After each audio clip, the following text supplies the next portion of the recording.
Salut tout le monde, bienvenue au Canadien Gangster Podcast. J'espère que ça va bien, j'espère que ça farte, j'espère que vous avez passé une belle fin de semaine, une belle semaine.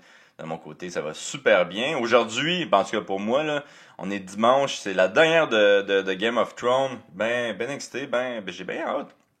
Quand même si la saison 8 était vraiment de la merde. Ouais, c'était vraiment mauvais. Mais j'espère qu'ils vont réussir à se rattraper un peu avec le dernier épisode. Je pense pas.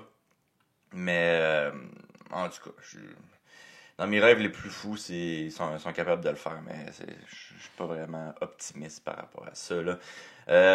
Mais sinon, c'est ça. Ça fait 3 semaines que je pense à ça. Ça fait 3 semaines que je pense juste aux épisodes de Game of Thrones, comment c'est mauvais. Ouais, j'espère vraiment qu'ils vont se rattraper.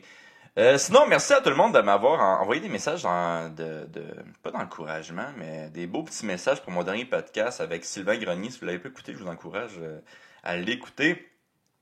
Beaucoup de messages positifs. J'ai vraiment aimé ce podcast-là. C'est probablement mon préféré depuis le début que j'ai parti ça. Fait que encore un gros merci à Sylvain d'être venu. Maudit que c'était bon. J'ai vraiment, ouais, non, j'avais vraiment trippé ce podcast-là. Fait que merci à tout le monde de m'avoir écrit des petits messages. Aussi, j'aimerais ça remercier mes Patreons. Ouais, je remercie mes Patreons. Mes deux nouveaux Patreons, en fait.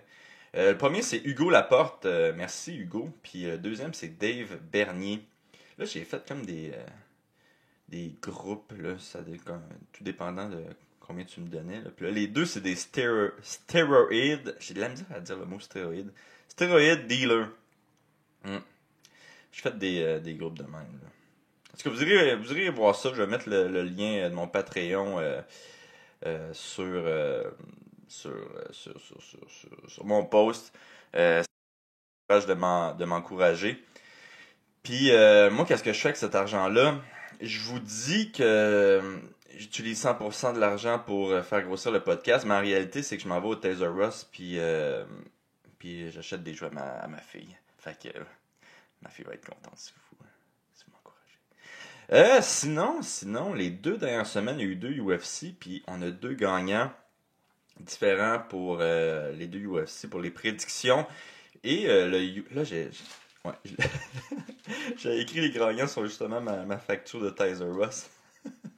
Hey, en passant à Toys R Us, là, esprit, à chaque fois que je rentre dans ça, là, à chaque fois que je rentre dans un de leurs magasins, ça me rappelle ma jeunesse. Je suis comme vraiment nostalgique. Nostalgique? Ouais, nostalgique. Puis j'aime bien ça. Ouais, c'est vraiment inutile que je dise ça, mais je suis bien content de l'avoir dit pareil. Ok, UFC 237, celui qui a gagné, c'est Jordan Routier avec plus 8.85 unités. C'est vraiment freaking bon, ça. Je suis vraiment impressionné. Et pour le UFC Rochester, qui était hier, Cola Burton a gagné avec plus 6,49 unités. Ça aussi, c'est très bon. Moi, j'ai fait pas mal moins que ça, en fait. Mais félicitations aux 2 gars. Puis là, si ça vous intéresse, là j'en parle à chaque semaine, là, j'ai l'impression, là, mais si ça vous intéresse de faire une espèce de mini pool de mémés entre vous, envoyez-moi un message privé. Puis qu'est-ce que je vais faire, c'est quand je vais être prêt, je vais vous renvoyer un message privé pour dire c'est quand que ça va commencer. Puis pourquoi je veux faire ça, c'est parce que je vais être certain d'avoir au moins 10 personnes qui participent à ça. Je veux pas que ça soit 2 personnes, puis que ça soit genre toujours Kevin qui gagne le pool. Fait que j'aimerais ça 10 personnes au moins, puis je vais participer moi avec pour juste vous humilier tous et toutes. Mais c'est ça, envoyez-moi un message privé pour me dire si vous voulez y participer. Moi je ferais payer le monde 5$ à peu près pour faire un pool d'AMU, un espèce de tournoi. Puis avec cet argent-là, j'achèterais au fond des prix, là où je trouverais des prix. Puis si je suis capable, par exemple, de faire signer des gants à des athlètes, au fond, l'argent que je recevrais avec ça, je le mettrais tout dans le podcast ou en Thésauros, là. Fait que c'est ça, envoyez-moi un message privé pour me dire si vous voulez participer, puis je vais vous renvoyer un message quand je vais partir ça. Là, hier, il y a Jourdain qui s'est battu hier au UFC Rochester. Rochester, ouais. Dans l'UFC Rochester, puis un super bon combat. Ben, un super bon combat. Le combat, il était pas super excitant, là, je vais pas le cacher, là. Mais vraiment une bonne performance de Jourdain. Moi, je pensais qu'il allait avoir plus de difficultés que ça comment il s'appelait son adversaire, Desmond Green. Mais il a vraiment bien paru, je trouve, pour un gars avec juste un combat dans l'UFC. Puis je pense que Jourdain il était comme à plus 400 underdog, puis il n'aurait pas dû être plus 400. Moi, je trouve qu'il a vraiment passé proche de gagner. Mais clairement, Desmond avait un petit peu trop d'expérience pour lui, puis il a réussi à gagner. Je pense que les 3 rounds, je suis pas certain, là. Mais, fait que non, félicitations à Jourdain. J'ai bien hâte de le voir à 145. Ça va être intéressant de le voir performer à son poids naturel. Puis là, il y a Edmonton qui vient juste d'être annoncé. Edmonton, qui je pense c'est le 27 juillet. Fait que ce serait intéressant de voir Marc-André puis peut-être aussi Jourdain se battre sur cette carte-là. Puis pourquoi pas moi aussi, j'aimerais ça me battre là. Il y a beaucoup de mes amis qui me demandaient de caller out Desmond Green. Desmond, que pour ceux qui ne le savaient pas, ils m'avaient proposé de me battre contre avant Jourdain. Puis moi, j'avais dit non parce que j'étais trop thick, j'étais trop gros. Fait que j'aurais pas été capable de perdre le poids. Je pense qu'il me donnait 4 semaines à peu près pour perdre le poids. Fait que je n'allais pas être capable. Là. Mais ce serait intéressant de nous avoir les 3 sur cette carte-là. Une carte au Canada, Edmonton. Ce serait le fun. Le monde voulait que je call out Desmond, comme j'ai dit. Puis moi, j'étais comme, je vais pas le caller out, parce que, j'ai déjà refusé il y a 3 semaines, fait que je me trouvais un petit peu ringard de le caller out la journée après qu'il se batte. Puis aussi, je voulais lui donner un petit peu de temps je sais pas, de déguster sa victoire. Je trouve ça ringard aussi, le monde qui call out tout de suite quelqu'un qui vient de gagner. Laisse-le vivre un peu, laisse-le profiter de sa victoire, là. Fait que c'est ça que je vais faire, mais ce serait un combat intéressant Desmond. J'aimerais ça me battre avec. C'est un bon athlète, mais il fait mal paraître le monde. C'est pas mal ça, sa force en fait. Cette semaine, je reçois Samuel Décary de Relais. C'est un entraîneur de boxe. Il entraîne entre autres Arthur Beterbiev, Eléder Alvarez, Oscar Riva, Marie-Ève Dicker. Donc, c'est quand même un des plus gros entraîneurs en boxe. Il y a eu beaucoup de name drop dans le podcast. J'ai failli lui dire, mais je me suis dit, écoute, il arrivera qu'est-ce qui arrivera. Mais, fait que c'est ça. Il y a un petit peu trop de name drop à mon goût dans ce podcast-là, mais c'est super intéressant. C'est toujours intéressant, en tout cas pour moi, de recevoir des entraîneurs. C'est comme je trouve ça un petit peu différent, là. Donc, merci à lui d'être venu. Puis là, je pense que mon prochain step, ça va être d'inviter son cousin qui est Antonin Décary. Man, j'ai de la misère. Matin, je vais prendre une petite gorgée de café, je pense.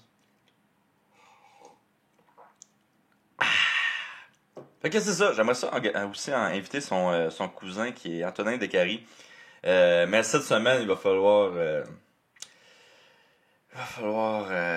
juste écouter Samuel. Ouais. C'était bien intéressant. Merci Sam d'être venu, puis merci à tout le monde d'écouter ce magnifique podcast. Si vous voulez m'encourager, allez sur mon Patreon, ça va me faire méga plaisir. Sinon, envoyez-moi un message privé si vous voulez participer au pool de MMA. Merci à tous et bon podcast.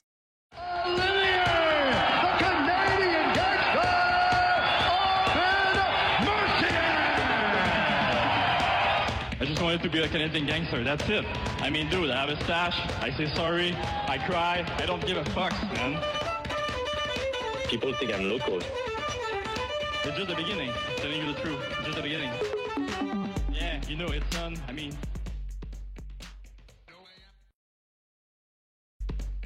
Là, vous êtes rendu à combien d'athlètes que vous coachez? 14. Monte un petit peu ton... Ça, tu peux le bouger comme ça, ouais, exactement. Vous avez 14 athlètes? Oui, en tout et partout, là, 14 avec Marc Ramsey. Puis moi, je travaille un petit peu avec d'autres athlètes là, on the side parce que c'était pas assez. OK, puis ça, là, je me suis toujours demandé, là, est-ce que Marc, il est encore avec Groupe Yvon Michel, ou il est avec Eye of the Tiger aussi? Parce que je sais qu'à un moment donné, il y avait juste des athlètes de Groupe Yvon Michel, si je me souviens bien, puis je sais que, bon, que là, présentement, toi, en tout cas, je t'ai vu entraîner d'autres personnes que Groupe Yvon Michel, si je me trompe pas, là. Ben, en fait, Marc Ramsey a sa compagnie qui s'appelle Ramsbox Inc. Et OK. puis, Ça fait-tu longtemps, ça, que ça? ça fait plusieurs années qu'il y a ça. C'est un entraîneur à son compte. Après ça, il travaille avec des boxeurs qui, eux, sont signés avec différentes compagnies de promotion. OK. Donc, il ne travaille pas pour une compagnie de promotion en tant que telle.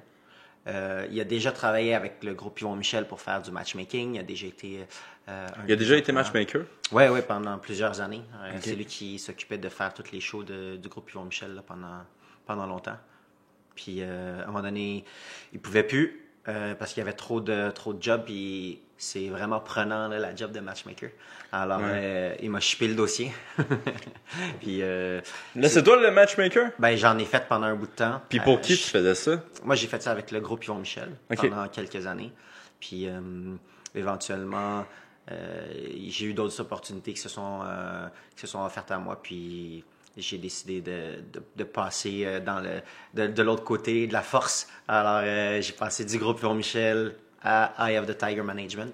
En Ok. fait, c'est quand même assez simple la raison. Là, c'est le groupe Yvon Michel, tu sais, ils m'ont ouvert plein de portes. Ils ont été vraiment super avec moi. Ils m'ont donné mes premières chances. Tu sais, je peux juste leur en être reconnaissant. Ils m'ont permis vraiment là, de goûter au métier puis de voir ce que c'était. Et puis, ben moi, j'avais commencé avec la boxe avec mon cousin. Puis depuis toujours, on a travaillé ensemble. Mon cousin s'Antonin Descaries. Et puis, on a travaillé C'est comme ça que tu as commencé, toi? Ouais, exact. Ok. J'ai commencé en grande partie à cause de lui. Puis, je me suis mis à suivre beaucoup tout ce qu'il faisait, tout ça, puis à m'impliquer de plus en plus. Et puis, c'est ça. Donc, Antonin, lui, avait fait une partie de sa carrière. Il a commencé avec Interbox. Après ça, il est allé avec le groupe Yvon Michel. Et puis, à la fin de sa carrière, il est allé avec Eye of the Tiger Management. Ok, Et je savais pas puis, qu'il était allé donc, avec Eye of the Tiger. Il est allé avec Eye of the Tiger.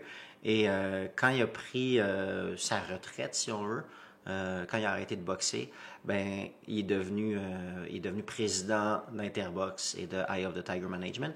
Parce que Interbot puis Eye of the Tiger, c'est la même chose. Là. Eye of the Tiger, Ouais, il a c'est ça, acheté- ils se sont jumelés. C'est Esteban, hein, c'est ça le C'est propriétaire? Camille et Stéphane. Oh, pardon? Camille et Camille Stéphane. Stéphane, ok. Ouais, exactement. Et lui, c'est en fait le propriétaire là, c'est lui qui est derrière Eye of the Tiger Management. Et bon, pour en revenir à mon histoire, en fait, Antonin, vu qu'il était rendu avec Eye of the Tiger, puis on avait toujours fait la boxe ensemble, c'était un rêve de retravailler ensemble. Là, puis alors il m'a lancé l'invitation, il m'a dit Sam, j'aimerais ça que tu viennes travailler avec nous. On a toujours été ensemble. Ça serait le fun qu'on recommence à travailler ensemble. Alors ça a été un dilemme parce que je voulais pas. Backstabber. Ouais, c'est ça. Le groupe Yvon Michel m'avait offert mes premières chances et tout. Mais en même temps, là, c'était un rêve qu'on avait, Antonin et moi, de travailler ensemble. Et puis, j'ai décidé d'y aller avec la famille. Donc, c'était pas... le groupe Yvon Michel m'ont jamais rien fait de mal. Puis, tu sais, je leur dois beaucoup. Mais maintenant, je suis avec Eye of the Tiger Management. Puis, je suis très content d'être là. Peux-tu dire que tu es encore matchmaker pour Eye of the Tiger? Ou, je suis pas matchmaker pour Eye of the Tiger. J'ai des rôles un petit peu différents. Mais je donne un coup de main une fois de temps en temps. C'est Stéphane Loyer qui fait la job de matchmaker chez Eye of the Tiger. C'est quoi que tu fais pour eux autres? Ma définition de tâche est plutôt vague, mais... C'est tellement louche que c'est en train de dire. non, en fait, il y a beaucoup de boxeurs chez Eye of the Tiger. Alors, Ok. j'essaie d'assurer un suivi avec certains boxeurs pour voir que tout se passe bien. Si des fois, il y a certains boxeurs qui ont besoin de sparring partner, là, c'est comme un peu une job de matchmaker que je vais faire. Alors, ils me disent, ouais, on a un combat qui s'en vient, c'est contre tel adversaire, j'aurais besoin d'un sparring partner. Alors, moi, ben, je regarde soit au Québec, soit à travers le Canada ou à travers le monde pour trouver le meilleur sparring partner possible.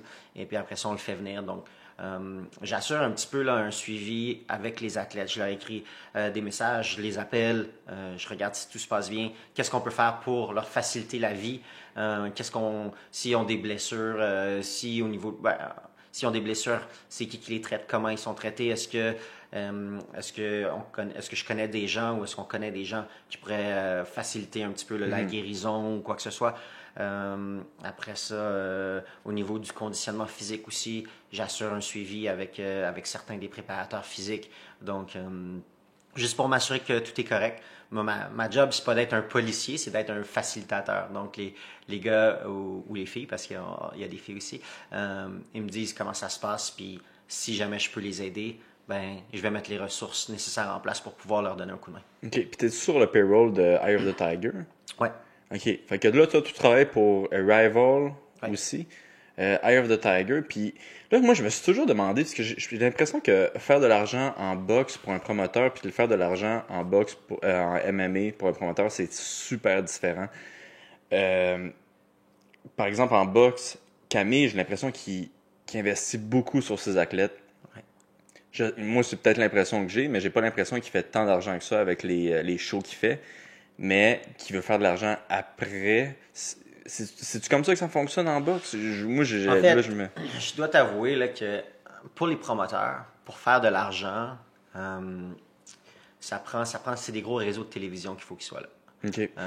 Avec Camille, il y a eu l'occasion, disons avec David, d'aller chercher des shows sur HBO.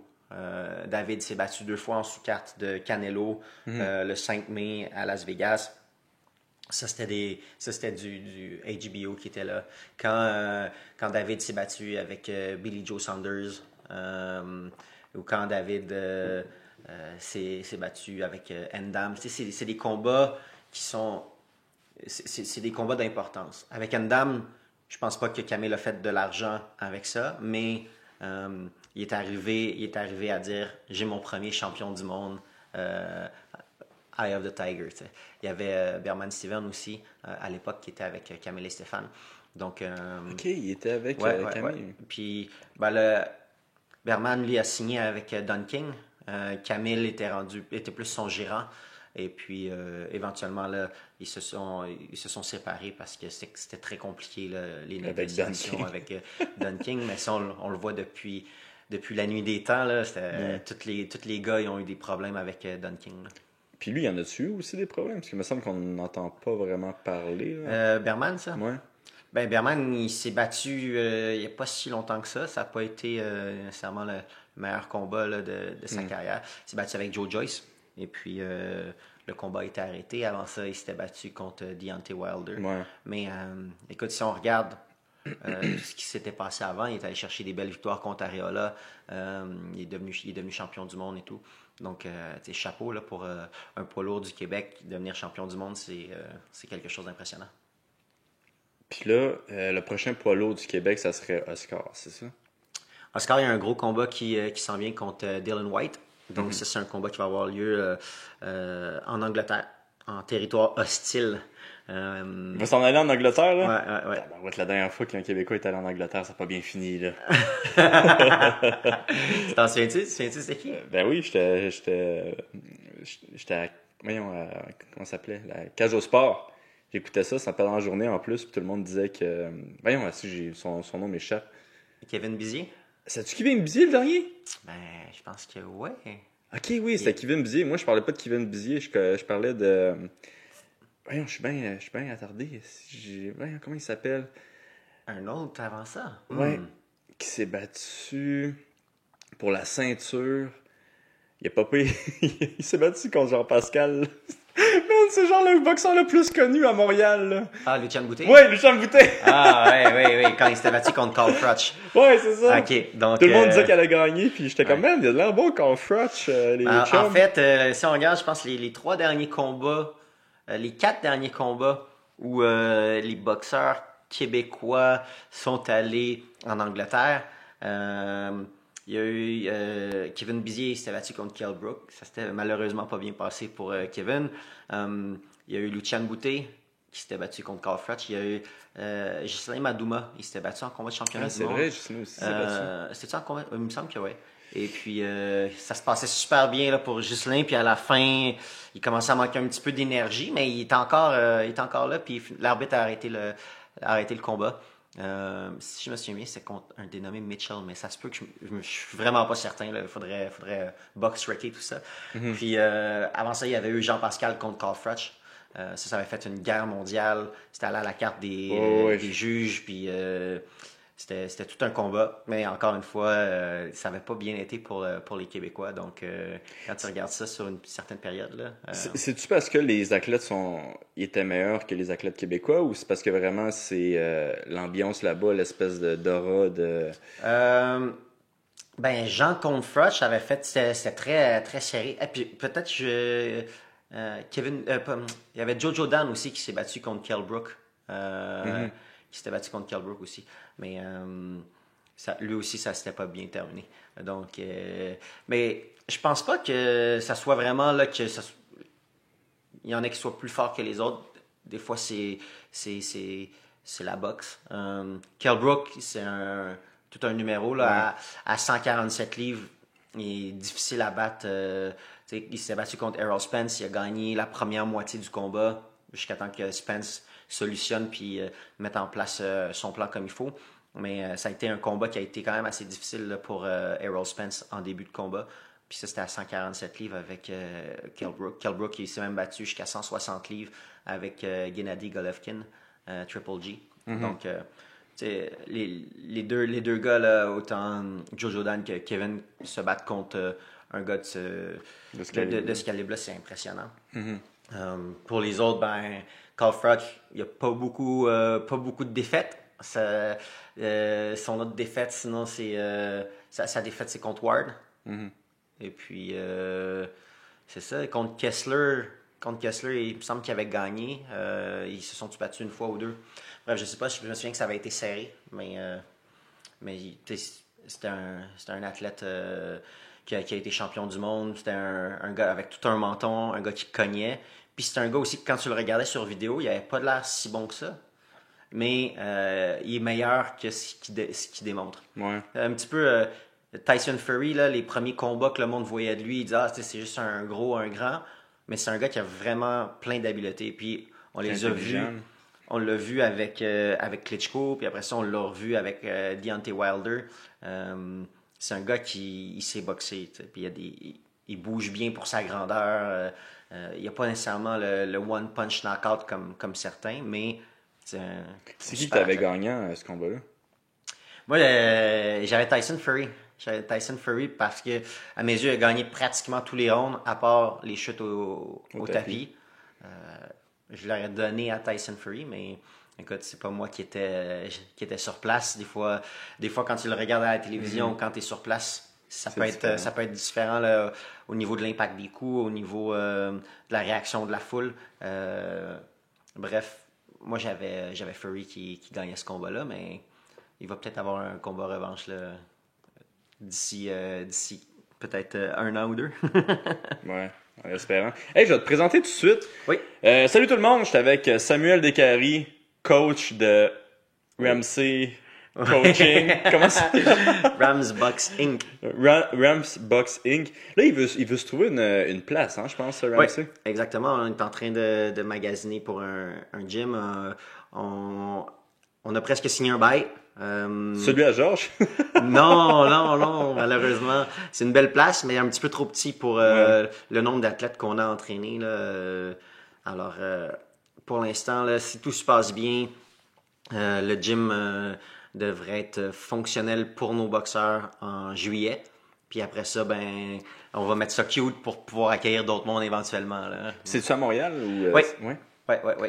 En fait c'est ça, c'est à Montréal, on serait en partenariat avec Karim El Hilmli. Désolé Karim, j'ai massacré ton nom de famille. Karim qui le gym Le Vestiaire, un gym de CrossFit. Okay. C'est un préparateur physique. Donc, on aurait chacun une section de gym. Et puis, c'est ça, Karim fait la préparation physique de beaucoup de nos boxeurs. Alors, pour aussi. assurer un suivi... Leur fais-tu faire du CrossFit? Plus un entraînement fonctionnel, je te dirais. Non, parce que pour les boxeurs, le CrossFit, c'est pas nécessairement la meilleure chose. Là, tu disais tantôt que tu avais commencé à t'entraîner avec ton cousin, Antonin Descaries. Ouais. C'est à quel âge vous avez commencé ensemble?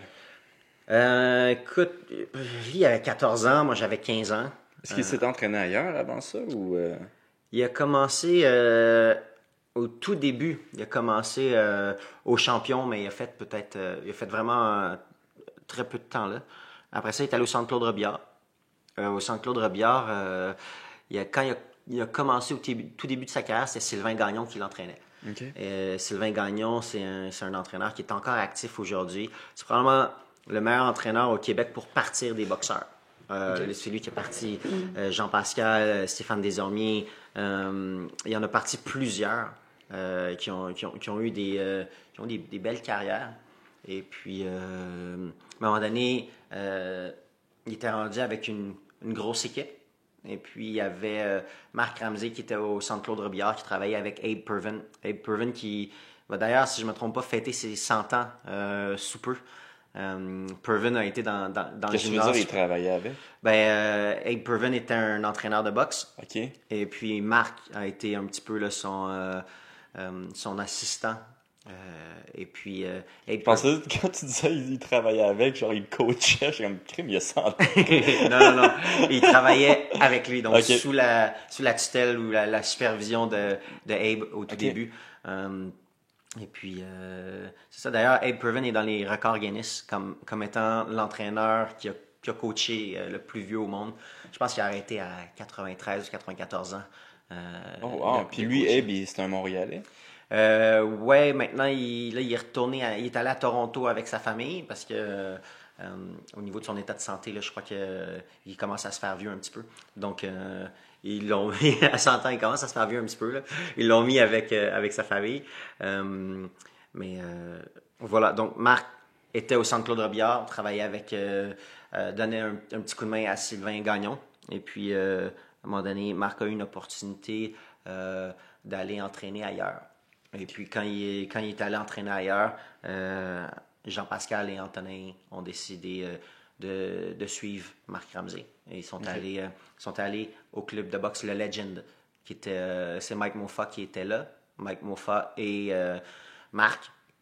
Et puis là, ils ont eu une équipe... Hey, je savais pas que Marc Moffat et Marc avaient travaillé ensemble. Ouais, ils ont travaillé ensemble. Ouais. Ils ont travaillé ensemble. Il y a juste, d'ailleurs...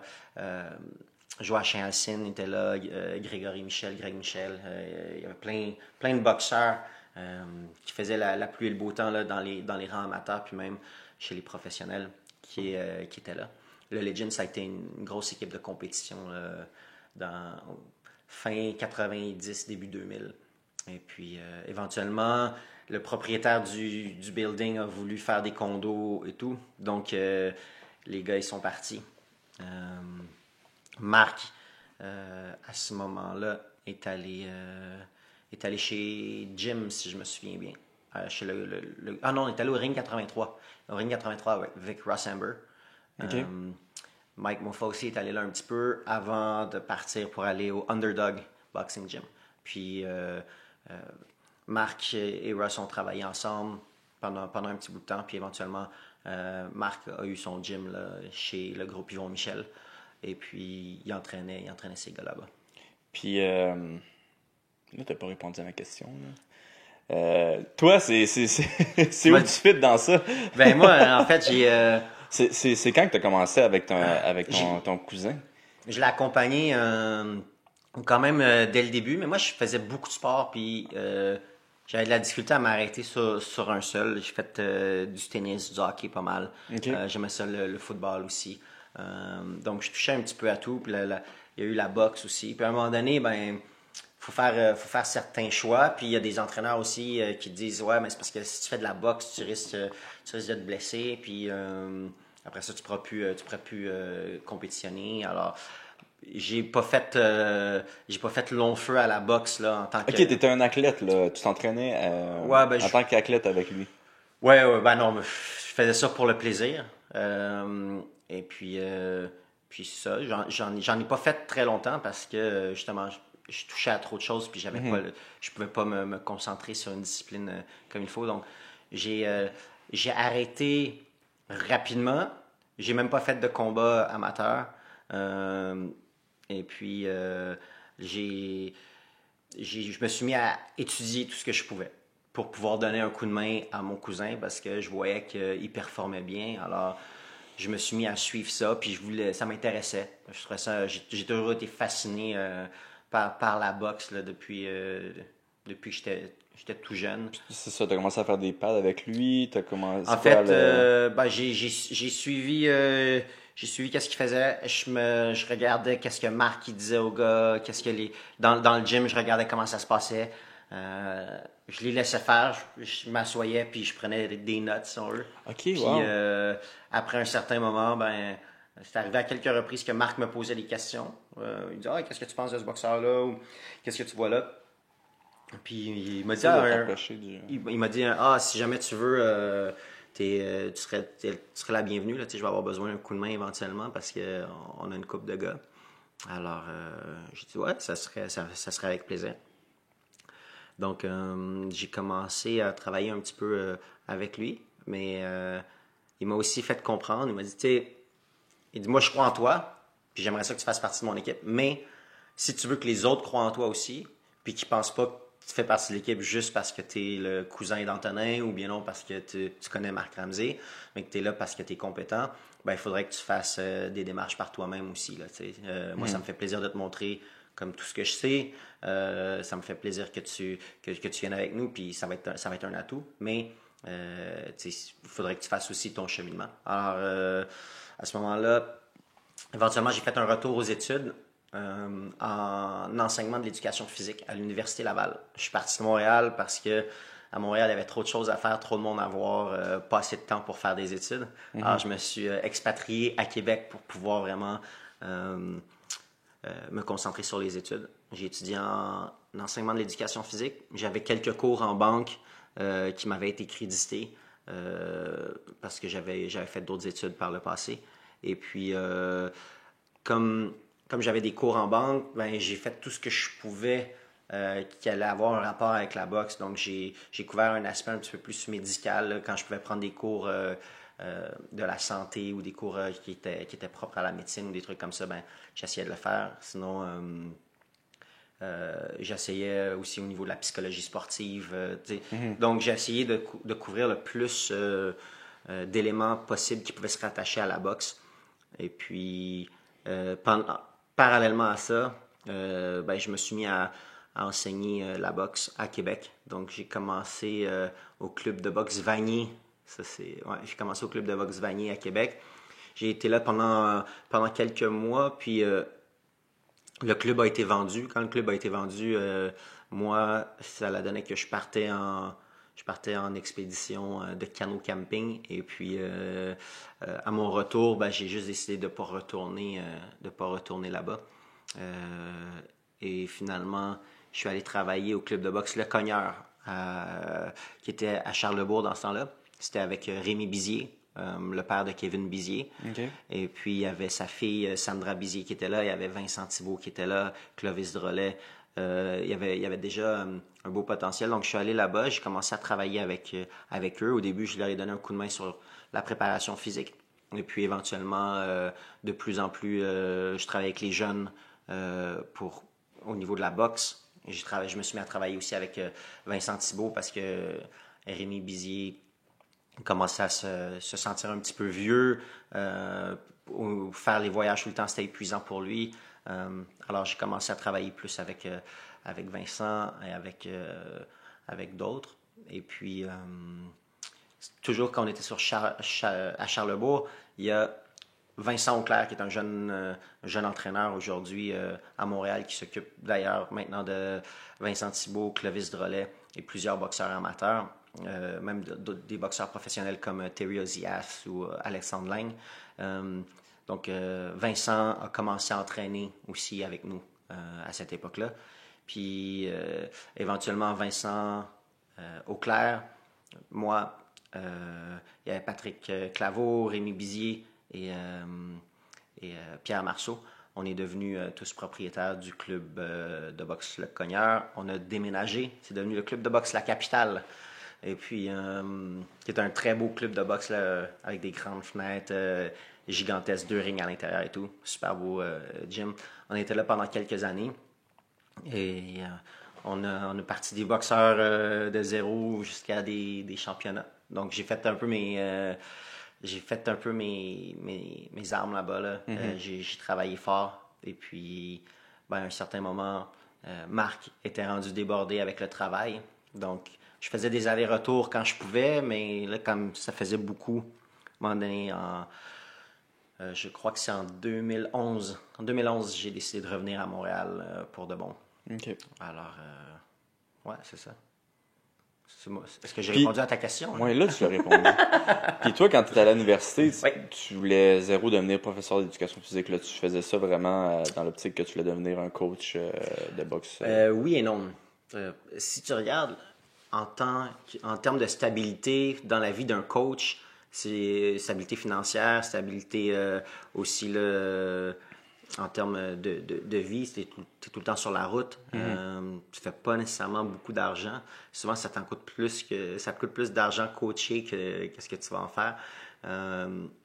Donc, c'était pas un choix qui était évident, mais en même temps, c'était une passion. Donc, moi, je voulais faire de la boxe. Est-ce que je voulais le faire à temps plein dès le début? Oui aussi, mais si jamais ça se passait pas bien, ça me prenait un plan B. Ouais. Ça me prenait quelque chose de plus stable. En étant enseignant en éducation physique, je me disais, c'est des belles conditions de travail, t'as certaines vacances pendant l'été, c'est un horaire qui est fixe, c'est-à-dire que c'est comme du 9 à 5. Après, si jamais je veux vraiment continuer dans la boxe, je peux faire les deux. Je peux faire du 9 à 5. Après ça, je m'en vais au gym de 6 à 9. Puis l'été aussi, je peux entraîner. Donc, c'était quelque chose qui me convenait bien. Mais quand je suis arrivé à Montréal avec Marc, puis on a eu la charge de travail qu'on a, j'ai laissé faire l'enseignement. Là. OK. Puis toi, c'est comment t'es payé? C'est à chaque fois qu'un athlète se bat, il te donne un pourcentage de sa bourse? C'est Marc qui me paye. En termes là, de mon travail d'entraîneur, c'est Marc qui me paye. Donc, Marc, il y a un certain pourcentage de la part des athlètes. Puis après ça, moi, j'ai une part que lui va me donner. Honnêtement, je pourrais même pas te dire c'est combien de pourcents. Je regarde pas ça. Je le fais par passion. Puis mes factures se payent. Je suis capable d'en mettre un petit peu de côté. Puis, je suis très bien traité. Donc, j'ai pas... si à un moment donné... j'étais maltraité, là, peut-être que je regarderais, peut-être que je serais comme, OK, ouais, telle affaire. Sinon aussi, je travaille comme cutman. Ouais, mais c'est ça que j'allais te poser comme question, parce que là, toi, t'es coach et cutman. Ouais. Puis, en étant cutman, est-ce que tu travailles pour une promotion dans le sens que c'est vraiment... C'est quand je travaille comme cutman, c'est le boxeur qui m'engage comme cutman. OK. Donc, tandis qu'en MMA, par exemple, TKO, je pense que tu avais déjà engagé. C'est vraiment la promotion. C'est la promotion. Okay. Le MMA puis la boxe, c'est différent à ce niveau-là. Dans le MMA, disons, il y a 2 cutman, puis ils vont faire toute la soirée. Il y en a un qui va être le coin rouge, puis l'autre qui va être le coin bleu, puis ils vont rentrer puis sortir de la cage toute la soirée. Mais en boxe, c'est le boxeur qui a son équipe. Alors, moi, des fois, je me fais appeler pour certains combats. Il y en a qui... il y a des combats au casino qui sont un petit peu plus petits, mais des fois, tu vois, comme il y a 2 semaines, j'étais à Vegas avec un Français, Mohamed Mimoun, qui se battait contre Victor Postol. Puis Mimoun, il m'a appelé puis il m'a dit « J'aimerais ça que tu viennes travailler avec moi. » Alors, pour moi, ça fait... T'as-tu déjà travaillé avec Mimoun? Avec Mimoun, oui. Je l'avais, en fait... j'avais travaillé avec lui, je l'avais vu en France parce que je travaillais avec Christian Mbili, qui est un Français qui boxe au Québec, au Canada en fait. Et puis, on est allé faire une préparation en France juste avant un de ses combats. Et puis, quand on était là-bas, Mohamed Mimoun était là. Je lui avais fait des bandages pour ses mains parce qu'il avait des problèmes de main. Et puis, il y avait une différence là, au niveau des bandages qui l'ont aidé à récupérer de ses blessures. Alors, puis après ça, je l'ai fait venir ici comme partenaire d'entraînement pour Evulis Junior. Junior se préparait pour un combat important, puis il m'avait demandé un partenaire d'entraînement. Alors, j'avais communiqué avec Mohamed Mimoun, qui lui était champion mondial IBO. Alors, c'est vraiment un bon match-up pour Junior. Il a été challengé et puis il a pu pousser un petit peu là, ses limites en mettant les gants avec Mimoun. Et puis par la suite, j'ai revu Mimoun à quelques occasions quand j'étais en France. Puis à chaque fois que j'étais en France, il m'appelait puis il disait « Ok, t'es où là? Je vais venir te voir puis on va faire mes bandes pour les mains. » Donc j'avais travaillé avec lui à quelques reprises. Puis tu vois, là, c'est la première fois que j'étais dans son coin au complet. Puis pour moi, c'était le plus beau compliment qu'on a pu me faire. Là. Il m'a dit, tu vois, ça fait depuis les 7 dernières années, c'est la première fois où je finis un combat puis j'ai pas mal aux mains. Donc là, j'étais comme, ok, c'est bon, mission accomplie, good job. Malheureusement, on a perdu le combat, mais... Oh, fuck! C'est peut-être pour ça qu'il avait pas mal aux mains, il a pas réussi à toucher le gars. Il a pas lancé de coup de poing. Dis pas mon secret à tout le monde. Donc c'est ça, mais quand t'es cutman, ça c'est un à côté, c'est aussi un pourcentage. OK, ça c'est un pourcentage. Un pourcentage jusqu'à certains niveaux. Tu sais, mettons, Floyd Mayweather qui fait 100 millions, il va pas te donner un pourcentage. Il y a un plafond là, qui est établi souvent. Là. Crime, faire les mains de Mayweather, ça... Combien? 500 000? C'est combien faire les mains de Mayweather? Je le sais pas. J'ai jamais demandé. Là, celui qui s'occupait de lui est malheureusement décédé. Mais, OK. Heureusement pour toi. Là. Ouais, c'est ça. J'ai essayé de l'appeler une couple de fois, mais il retourne pas mes appels. Je sais pas pourquoi. Mais OK, my God. C'est quoi le plus haut montant que tu as entendu parler pour un cutman? Généralement, il cape aux alentours de 20 000, si je me trompe pas. Tabarouette! Les chums, c'est une belle job, ça, cutman. Pour une petite main, 20 000, ah ouais. Ah non, mais c'est pas juste ça, là. Les mains, c'est quelque chose, mais après ça, il y a la gestion des coupures ou... tu sais, je sais pas si t'as vu... Excuse. Non, mais je sais pas si t'as vu, mettons, tu sais, Ross Amber avec Badou Jack, là. Badou Jack, il était fendu sur à peu près 4 pieds de long en face, là, puis, tu sais, ils ont pas arrêté le combat, puis c'était une veine qui était touchée et tout ça, mais Ross, il a quand même fait... de l'excellent travail. Un bon travail, là, dans les conditions dans lesquelles il était, tu sais, mais des fois, la différence entre un bon cutman ou un mauvais cutman, c'est le combat. Tu perds ton combat, l'arbitre arrête le combat ou quoi que ce soit. Là, puis au fond, tu payes pour l'expérience. Là, tu payes pas pour le nombre de temps que tu mets. Là. Exact. En fait, c'est un investissement que tu fais en toi. À quel point tu sais, puis la meilleure job qu'un cutman peut faire, c'est rien faire. Tu sais. C'est le boxeur qui va bien boxer puis il va pas recevoir de coups de tête ou de coups de coude. Mais c'est qui sont considérés les meilleurs cutman au monde? Ceux qui sont les plus reconnus, là, je te dirais, il y a Stitch. Qui lui était dans la MMA aussi. Dans l'UFC. Moi, je vais te parler plus au niveau de la boxe. Là. Stitch, il faisait vraiment tous les événements du UFC. Je pense qu'il m'a déjà fait les mains, même. Oui, il en a fait pendant longtemps. Puis maintenant, il fait. Est-ce qu'il y a un problème avec le UFC ou Ah, ça se peut, mais maintenant, il est beaucoup dans la boxe. Je le vois plus au UFC. Ouais, il y a eu des problèmes avec le UFC, puis il a quitté. OK. Mais Ross Amber, à mes yeux, pour l'instant, c'est pas mal celui qui est le top. Toi, t'as-tu appris de lui? J'ai été pendant des années à regarder qu'est-ce qu'il faisait. Il voulait qu'on... Luc Vincent Wallet aussi, que tu connais très bien, est un très, très bon cutman. Il y en a un autre en Russie, là, malheureusement, son nom m'échappe, qui, lui, fait même des cliniques, des écoles pour les cutman. Y avait-tu une compétition entre toi et Luc, à un moment donné? Non, c'est... en fait, je dis non de mon côté, non, je sais pas de son côté. Luc aime beaucoup ça me niaiser parce qu'il trouve que ça prend du temps là, faire des mains. Ok. Luc, c'est un gars qui est excessivement efficace, là. Il travaille bien puis vite. Moi, j'aime mieux prendre un petit peu plus mon temps, faire les mains... Ah, tabarouette. Il n'y a pas ouais. de compétition, mais en tout cas, toi, t'aimes mieux, genre, que ça soit de la qualité. Non, mais moi, j'aime mieux prendre mon... Pour moi, afin de m'assurer que le travail soit bien fait, je prends plus mon temps. Ouais. Luc, lui, il a développé ses méthodes. Luc a fait des miracles avec les mains de David Lemieux. David Lemieux avait les mains maganées à un certain moment, puis il est arrivé à lancer des coups à cause de Luc. Là. Donc Luc, c'est vraiment... puis Luc est appelé aussi à voyager à travers le monde. Il va souvent en Europe là, pour faire des... C'est bien cool, ça, par exemple, que vous ayez une espèce de side job de même, les deux. Là. Puis, tu vois, même Luc, des fois, il me réfère des gars quand il peut pas y aller. Russ aussi me réfère des gars quand ils peuvent pas y aller.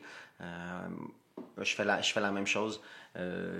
Luc, il aime moins ça quand je réfère les gars parce que c'est pas les mêmes salaires. Là. Luc, quand il me réfère des gars, c'est des gars avec des bons salaires. Mais moi, quand je réfère les gars, les salaires sont un peu plus petits. Alors Luc, il chiale plus. mais c'est ça.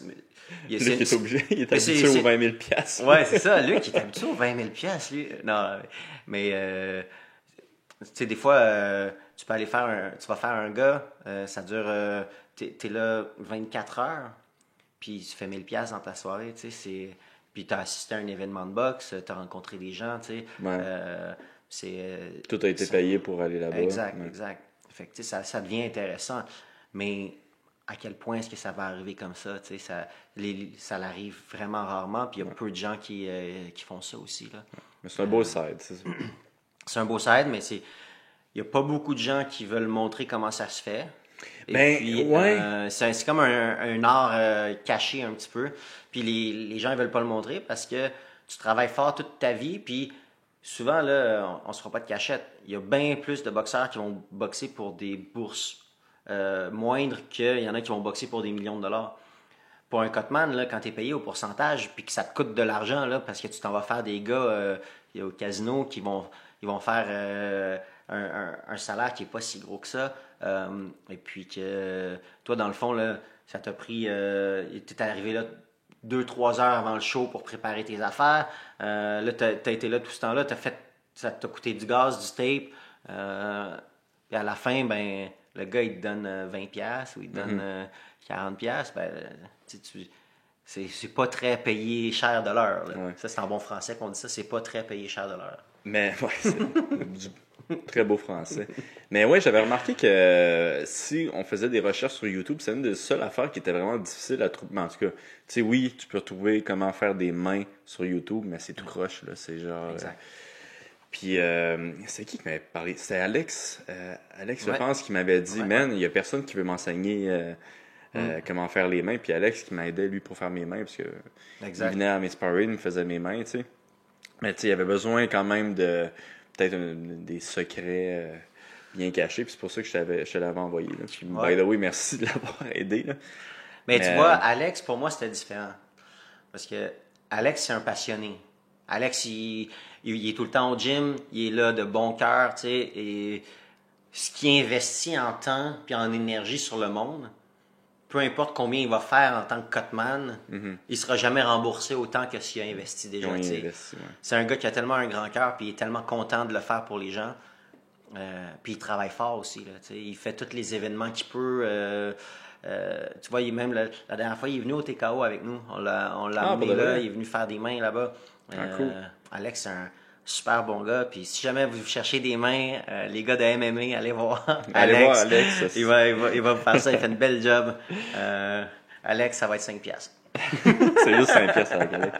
Hey, je me suis toujours demandé pourquoi, avec Marc, c'est souvent des athlètes de l'extérieur du pays. Pourquoi c'est beaucoup des personnes qui viennent pas du Québec qui vont s'entraîner avec Marc? C'est-tu à cause de sa notoriété à travers le monde ou c'est justement que tantôt on parlait d'un investissement pour un promoteur, c'est qu'il allait chercher ces athlètes-là puis il savait que Marc c'était un des meilleurs au Québec, fait qu'il lui donnait En fait, les athlètes. Marc, quand il a commencé, selon ses dires, il a été chanceux parce qu'il a commencé avec Antonin et Jean dès le début. Puis les deux ont une carrière amateur très bonne. Puis ensuite de ça, ils sont allés chez les professionnels. Puis ont fait une très belle carrière chez les professionnels. Puis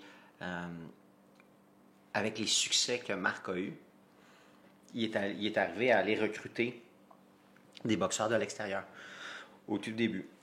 Donc, il est allé voir pendant une compétition, si je ne me trompe pas, c'était à Chicago. Il est allé voir Eléder Alvarez et puis Oscar Rivas. Et puis, il les avait déjà vus aux Jeux panaméricains. Puis là, il les revoyait. Puis là, il était intéressé à leur faire une offre. Et puis, c'est tout le temps plus facile de faire une offre à 2 gars qu'à un gars. Parce qu'un gars tout seul, ça le dépayse beaucoup. Alors que si tu fais une offre à 2 gars, les deux arrivent ensemble, ils habitent ensemble et tout. Tu sais, là, qu'est-ce que tu veux dire faire une offre? C'est je te paye pour venir. Non, en fait, là, à cette époque-là, c'était une offre qui a été faite par le groupe Yvon Michel et Marc Ramsey. Marc, il leur offrait d'être leur entraîneur et puis aller avoir un contrat de boxeur professionnel avec la compagnie de promotion du groupe Yvon Michel. Le groupe Yvon Michel, à cette époque-là, il y avait eu Joachim Hassin qui avait été champion du monde. Yvon Michel, bon, il avait amené d'autres gars en championnat du monde. On parle d'Éric Lucas, d'Éléonore Dorin, etc. Donc, là, avec l'espèce de notoriété, ça permettait aux gars de prendre l'offre et de la lire avec un certain sérieux. Parce que si moi, je m'en vais dans une compétition et puis je dis « Hey, salut, j'aimerais ça être ton entraîneur, viens donc au Canada. » Ils vont dire « OK, mais t'es qui? Qu'est-ce que t'as fait? C'est quoi tes faits d'armes? C'est quoi ton pedigree? C'est quoi ton passé? » Alors que Marc, lui, ben, il y avait déjà quelque chose d'intéressant sur son CV, dont un champion du monde en Jean Pascal. Alors, ça lui a permis d'amener Eléder et Oscar dans un premier temps.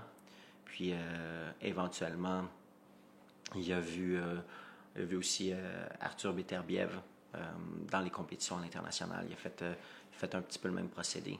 Donc c'est ça, il y a du recrutement qui a été fait au fil du temps. Et puis maintenant, ben, les promoteurs décident eux-mêmes de faire un investissement à l'extérieur. Non pas qu'on n'a pas de talent ici, mais... on l'a trop facile. Ben, en fait, c'est quand la dernière fois... Est-ce que tu serais capable de me nommer un boxeur amateur qui a performé à l'international? C'est très difficile. Jean-Pascal. C'est le dernier qui a vraiment eu des gros résultats à l'international. Ben, il y a Jean-Pascal, il y a eu Benoît Godette, il y a eu Andrew Cooner, mais tu sais, c'est dans les années 2000 que ça se passait. Après les Olympiques de 2004, il y a eu comme un petit peu un creux de vague. Après ça, c'était Costio Clayton qui était un peu le capitaine, si on veut, là, qui avait les meilleurs résultats.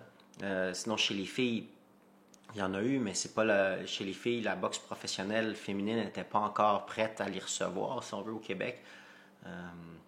Donc, tu sais, c'est pour ça que à l'extérieur, les offres qui ont été faites, c'était soit à des champions du monde, ou soit à du monde qui avait vraiment quelque chose d'intéressant. Puis là, bien, ils perdaient soit contre le champion, ou tu sais...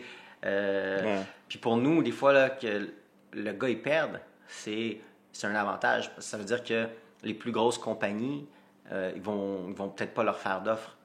Alors, des fois, ça arrivé un petit peu avec Christian Mbili. Okay. Christian Mbili, il a représenté la France à Rio, aux Jeux Olympiques, et puis il a perdu en quart de finale contre le médaillé d'or. Lors du combat, ça a été un combat excessivement serré. C'était une guerre mondiale. Là, les coups de poing, ça revolait de partout. Puis, s'était-tu positionné, Billy, ou il avait juste perdu contre le médaillé d'or? Non, il avait gagné 2 combats avant. Okay. Il avait battu d'ailleurs Mitrofanov, qui était un gars qu'on regardait aussi. On le regardait aller, puis il était intéressant. Puis Mbili, ça faisait un petit bout de temps qu'on le suivait aussi parce que il avait gagné les championnats européens. Il avait bien fait dans plusieurs compétitions. Puis là, au premier tour, ils se sont battus, puis Mbili a passé Mitrofanov. Puis là, on a fait, oh, là, ok, c'est qui? C'est comme le jeune, il y a quelque chose, là. Puis après ça, il a gagné le combat suivant, puis après ça, il a perdu finalement contre l'éventuelle médaille d'or. Mais c'est un combat qui était serré. Mais comme il a perdu en quart de finale, il n'a pas été sur le podium. Puis les différentes compagnies de promotion l'ont un peu négligé. Il est passé en dessous du radar. Mais pour nous, c'était quelque chose de très intéressant. On était situé en Amérique. On est situé en Amérique. Lui, c'est un Français. Pour lui, la boxe, c'est un petit peu plus américain qu'européen au niveau des gros combats et tout. Il voulait aussi travailler un peu sur son anglais. Il voulait vivre un petit peu plus le rêve américain. Donc, il a décidé de faire confiance à Marc puis de venir ici. Puis, pour l'instant, ça se passe bien. Puis là, il a fait ses débuts en sol américain à son dernier combat. Donc, ça se passe comme ça. Parce que pas mal tous ces combats se sont passés en France avant ça, non? Non, Christian, c'est vraiment le fun. Je pense qu'il n'a jamais boxé 2 fois à la même place.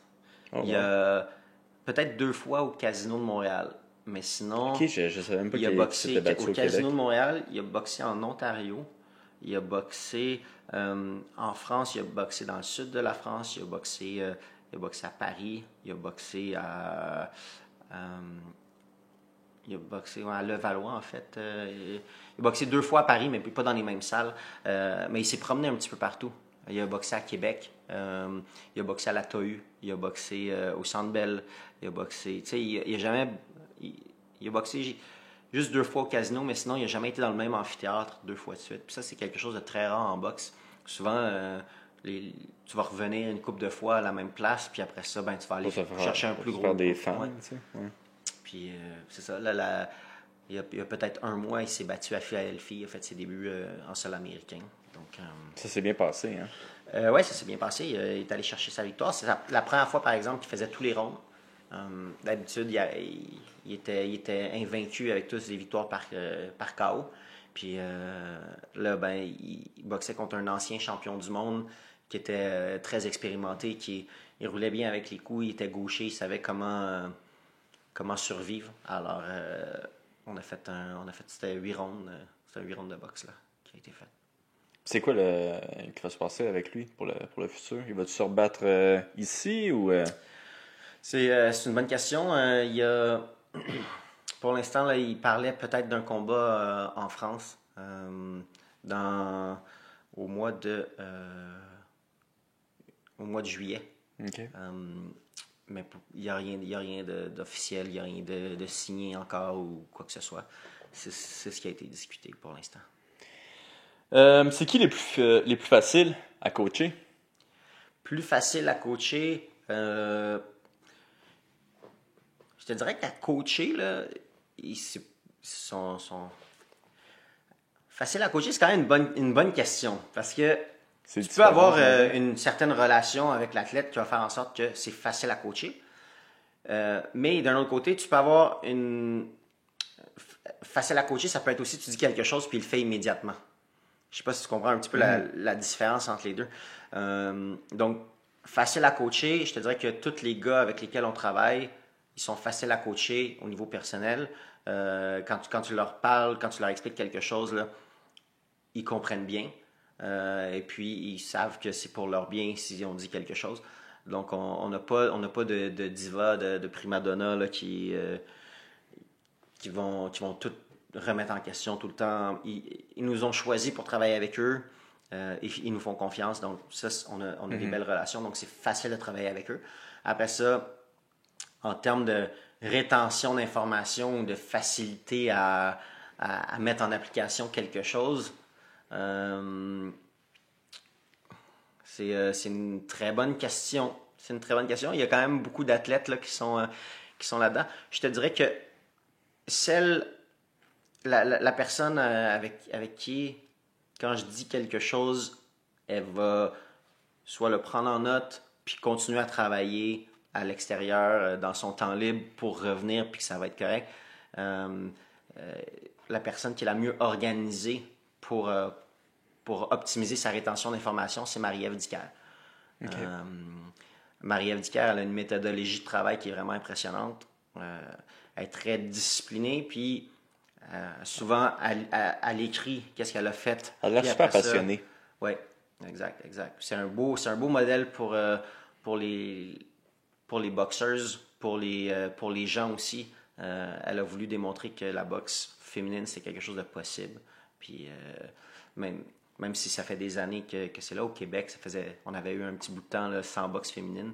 Il y a eu les Daniel Bouchard qui étaient là, mais par la suite, là, ça a été plutôt tranquille. Ouais. Ben, moi, j'ai l'impression qu'avec Marie-Ève, tu me diras si j'ai tort, là, mais vous avez un petit peu de la misère à faire la promotion de cette championne-là. Là. Puis la raison est que c'est probablement une des premières femmes championnes du monde au Québec, tu sais. Je sais qu'elle me parlait beaucoup Elle m'avait dit que, tu sais, elle avait vu Ronda, puis c'était un petit peu à ce niveau-là qu'elle voulait atteindre. Puis moi, j'étais, je dirais, un petit peu choqué là, de voir que son dernier combat n'était pas en live à la télévision. Là. Qu'est-ce qui n'est pas rapport, parce qu'elle était déjà championne. Puis c'est une championne d'ici, je comprenais pas pourquoi il n'y avait aucun poste de télévision qui était game de la mettre en live. En live. Ça, des fois, c'est des ententes que les promoteurs ont avec soit des réseaux de télévision. Si je me trompe pas, Marie-Ève, en fait, devait se battre 3 semaines avant ça. Mm-hmm. Et puis, je crois que ça devait être présenté à TVA. Et puis, il y a eu un problème avec son adversaire. Elle avait un problème à l'œil. Elle n'a pas passé son médical. Et puis, ça, c'est bien drôle en passant. Ça, c'est quelque chose. Tout à l'heure, je t'expliquais la business de matchmaker, c'est quelque chose de quand même assez difficile. C'est sûr qu'il a... Non, c'est pas moi qui avait booké ce combat-là, mais tu te fies sur la parole des gens. Puis, ils t'envoient des médicaux. Dans les médicaux, il y a des tests qui sont faits, il y a des tests de vision qui sont faits et tout. Ouais, ça dit pas je suis aveugle. Non, mais c'est ça, mais il y a des tests, là. Ils demandent l'œil droit, l'œil gauche, puis tu dois dire comme sur 20, c'est combien et tout. Mais quand ils ont reçu les papiers, tout était en ordre. Ça ne disait pas qu'il était aveugle d'un œil ou qu'il avait un problème de vision ou quoi que ce soit. Donc, c'est là que c'est un petit peu difficile des fois de dealer avec le travail de matchmaker, c'est que tu fais confiance à des individus. Puis même si tu as des preuves papier comme quoi tout est beau, c'est pas beau jusqu'à temps que la personne est dans le ring puis que la première cloche sonne, tu sais. Puis même là, ça s'est déjà vu. Le gars, il rentre dans le ring, la cloche sonne, puis il ressort du ring. Ouais, ben ça fait 6 mois à peu près. Ouais, mais tu sais quoi, moi, je respecte beaucoup le gars qui est allé dans le ring puis qui a décidé de sortir après que la cloche soit sonnée parce que ça veut dire que son adversaire va être payé. Je sais pas si tu vois un peu la différence. On sait-tu c'est quoi qui s'est passé? Je ne sais pas. Parce que ceux qui n'ont pas vu, c'est une vidéo vraiment que le combat, il commence, puis un des deux combattants, il décide de pas se battre, puis il s'en va. En boxe, chez les poids lourds, contre un boxeur qui s'appelle Hefei, je me souviens plus c'est quoi son nom de famille. Et puis bon, mais s'il n'était pas embarqué dans le ring, l'autre se faisait pas payer. L'autre boxeur se faisait pas payer. Alors lui, il y avait probablement un problème avec la promotion ou avec probablement que tout s'était mal passé ou je ne sais pas.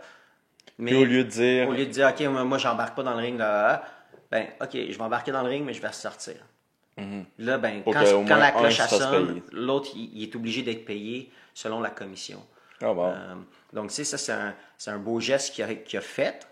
Après ça, il peut se faire traiter de tous les noms. On ne sait pas qu'est-ce qui s'est passé. Peut-être qu'il s'est fait arnaquer du début là, jusqu'à temps qu'il embarque dans le ring, justement. Puis que lui, il se disait, c'est pas la faute de mon adversaire. Il s'est entraîné, il a mis tous les efforts nécessaires. Mais moi, je ne vais pas me battre pour cette promotion-là ou pour telle raison. Fait que, donc, oui, matchmaking, c'est ça. Pour en revenir à Marie-Ève, elle devait se battre. C'était présenté à TVA. Ça n'a pas eu lieu. Ils lui ont retrouvé un combat 3 semaines plus tard, mais là, au niveau des dates de télévision, ça ne fonctionnait pas. Ils l'ont présenté, si je ne me trompe pas, sur Facebook. Sur Facebook. Il y a des feeds de plus en plus. Top Rank vont faire ça, Golden Boy vont faire ça. Ils vont présenter des shows sur Facebook parce que ça touche un vaste audience quand même. Là. Alors, c'est quand même plus facile. Mais sinon, pour en revenir à la boxe féminine, là, c'est le fun parce que Marie-Ève est arrivée. Puis là, maintenant, il y a Kim Clavel aussi. Sont-ils dans la même catégorie, les deux? Non, c'est des catégories complètement différentes. Là. Il y a il doit avoir une 20-30 livres, 30 livres, une trentaine de livres de différence. Ok, un petit... Ouais. Donc, non, une vingtaine de livres de différence. Donc, c'est ça. Mais maintenant, tu sais, Kim, elle arrive, puis les gens, ils continuent à voir plus de boxe féminine, puis Kim, elle a un style quand même assez spectaculaire. C'est un peu plus un style mexicain, si on veut. Je pourrais dire, Marie-Ève est peut-être plus technicienne au bout des points, puis Kim, elle aime ça, très technicienne aussi, mais elle aime ça aller à la guerre un petit peu plus. Donc, c'est des styles un petit peu différents, mais ça permet aux fans de voir de la boxe féminine, puis de se faire un œil là-dessus. Maintenant, avec Clarissa Shield, avec il y a Hammer aussi qui est là, Anna Gabriel, il y en a plusieurs là, qui sont là, puis qui poussent pour que la boxe féminine soit un petit peu plus sur la map. Ouais. Puis, ça serait quoi la stratégie pour Marie-Ève? Parce que là, elle a, je pense, eu un combat cette semaine. Il y a un combat qui a été annoncé. Annoncé, oui. Ouais. Puis, contre un adversaire, je sais pas exactement. Elle est classée numéro 3. OK. Donc, c'est la troisième aspirante. Lors de son dernier combat, Marie-Ève s'est battue contre l'aspirante numéro 1. Et puis là, il fallait faire un combat. Au début, ils ont essayé de faire une unification, ça n'a pas fonctionné. Puis là, ils sont allés chercher la meilleure adversaire possible, puis c'était celle qui était classée numéro 3. Est-ce que c'est possible qu'il y ait un problème d'adversaire dans les fans? C'est très difficile, il n'y a pas en fait. assez Ce qui se passe, c'est que le bassin est quand même assez restreint. Il n'y a pas de profondeur, si on veut. Et puis, ça fait en sorte que le top du bassin, les femmes veulent être payées à leur juste valeur. Puis les combats féminins, souvent, ça a été... Ils étaient un petit peu moins payés, les filles, parce que le monde disait « Ah, c'est des filles, c'est des filles, c'est des filles ». Donc, ils payaient moins. Mais maintenant, les filles, ils disent « OK, ben toi, tu veux te battre en combat de championnat, ça te prend un adversaire qui a de l'allure. Moi, je suis un adversaire qui a de l'allure, mais il faut que tu me payes comme un adversaire qui a de l'allure. » Fait que, tu sais, ils demandent des bourses, quand même, des bonnes bourses. Donc, c'est pour ça que c'est difficile de mettre deux athlètes de haut niveau. Exact. Parce qu'après ça, tout dépendamment de l'amphithéâtre dans lequel tu vas mettre, s'il y a un réseau de télévision ou pas, les commanditaires, ça va faire en sorte que tu es capable de débloquer un budget pour avoir une adversaire, ou bien non, sinon tu vas trouver un adversaire qui va pouvoir te donner de l'expérience pour ton prochain combat quand tu vas être capable de mettre les sous nécessaires. Fait que pour Marie, ça serait au fond, la stratégie serait d'augmenter sa notoriété pour pouvoir aller chercher justement une de ces adversaires-là dans un an ou... Ouais, mais après, les filles, souvent, pour l'instant, en tout cas, là, on a regardé un petit peu Stéphane Arnois, qui est l'entraîneur en chef de Marie-Ève, a regardé un petit peu avec les autres filles, puis il y en a plusieurs qui refusent catégoriquement là, d'affronter Marie-Ève. Je connais pas toutes les raisons, mais c'est difficile. Ben, écoute, tous ces combats ont été quand même faciles, fait que veux pas quand tu fais juste paraître bien, c'est peurant. Mais il n'y a pas de KO. Marie-Ève, elle a pas de KO, ouais. donc tu sais... Mais elle fait paraître très mal ses adversaires, par contre, là. C'est peut-être plus ça. Peut-être. Dieu seul le sait, mais le diable sans doute. Oh, shit, ok, bon. Un beau saying, ça.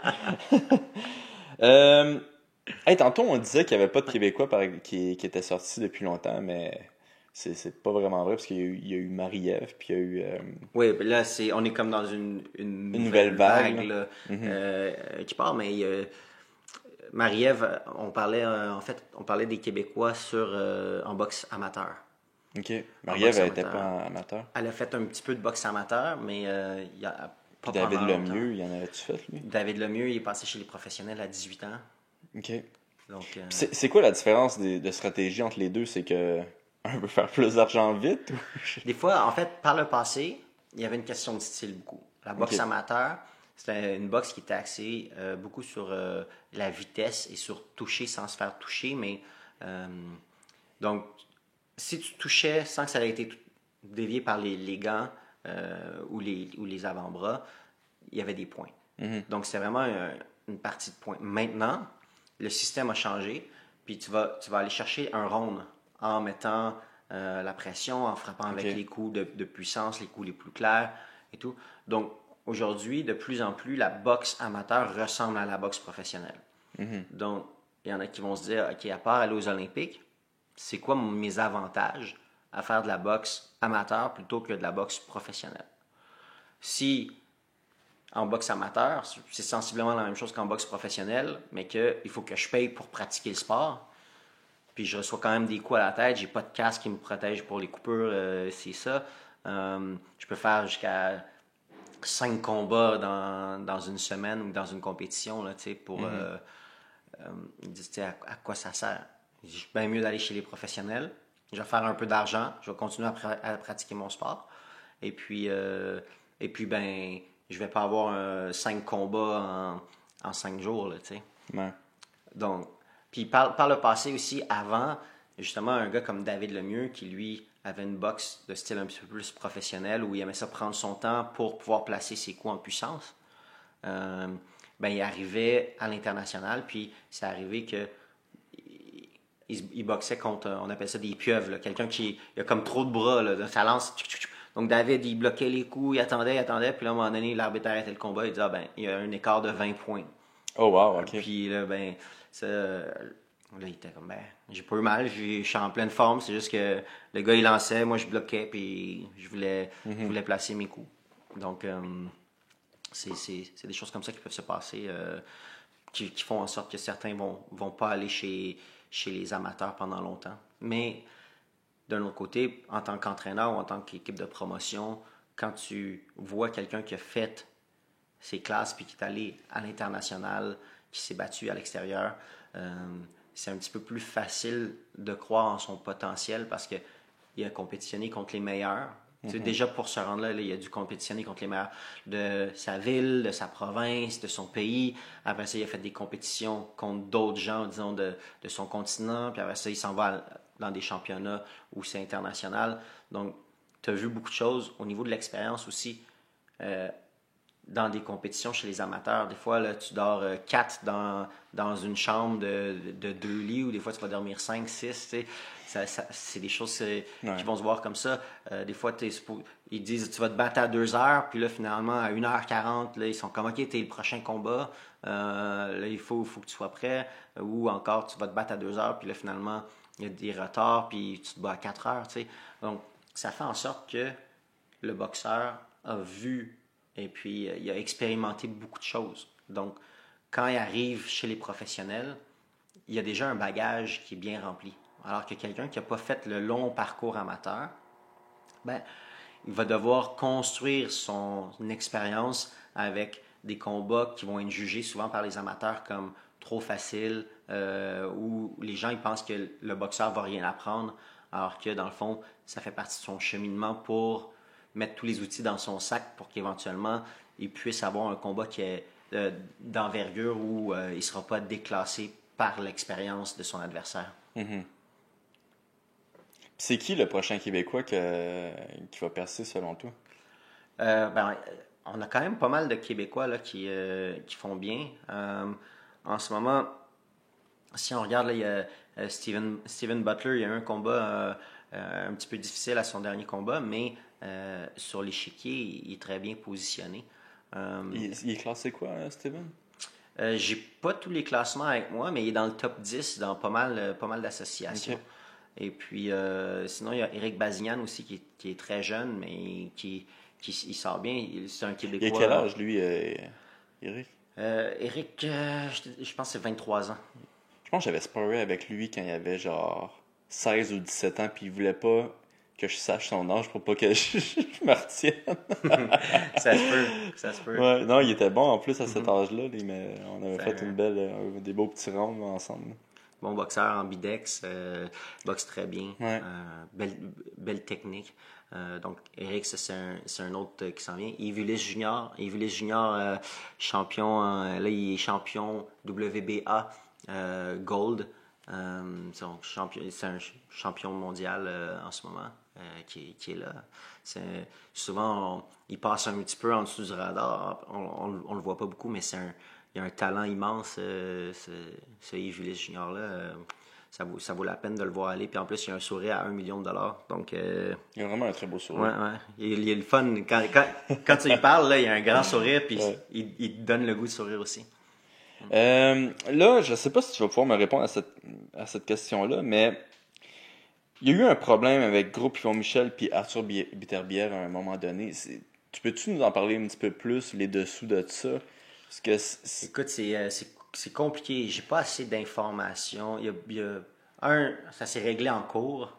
Il y a eu... Dans une histoire, tu as tout le temps différentes versions. Et puis, j'ai eu quelques versions différentes. Je pourrais pas te dire laquelle est la bonne. Il faudrait aller regarder dans les dossiers de la cour. Ça a été réglé en grande partie en cours. Je crois que... Je sais pas si tout est terminé ou s'il y a encore des choses là, il s'est battu dernièrement. J'imagine que c'est terminé. Ouais. Il s'est battu sur une carte de Top Rank. Donc, il s'est battu avec Top Rank. Que là, théoriquement, il n'est plus avec Groupe Yvon Michel, c'est ça? Exactement. OK. Qu'est-ce que tu pensais de ce combat-là? C'était un combat pour la télévision qui était intéressant, spectaculaire. Et techniquement, c'était pas exactement ce que nous espérions là, en tant qu'équipe d'entraîneurs. Ouais. Mais à un certain moment, Arthur, il y a ce côté animal, instinctif, destructeur qui est très fort. Et puis, quand il a réalisé que l'autre lui faisait pas vraiment mal, il a décidé d'ouvrir la machine. Pour nous, le premier round était comme on le désirait. C'est-à-dire qu'il a bien suivi le plan de match dans le premier round, puis après le deuxième round...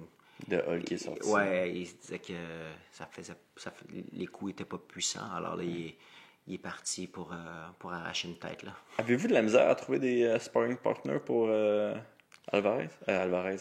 Pour Arthur? Ouais. C'est quand l'entraînement coûte cher. Il faut en faire venir quelques-uns.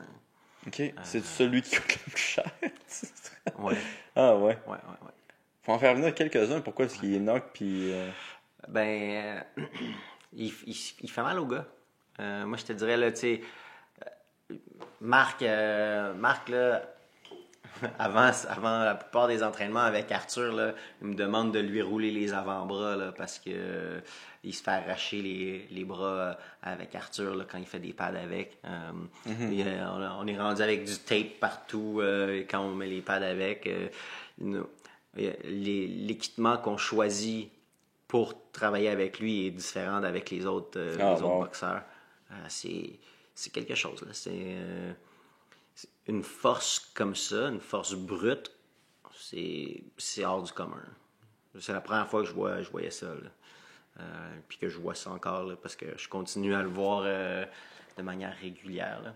Mais pour moi, c'est pas le boxeur qui va avoir le meilleur snap dans ses coups. C'est pas... il va pas arrêter tous ces gars avec un one punch comme, mettons, Stevenson ou Deontay Wilder peuvent le faire.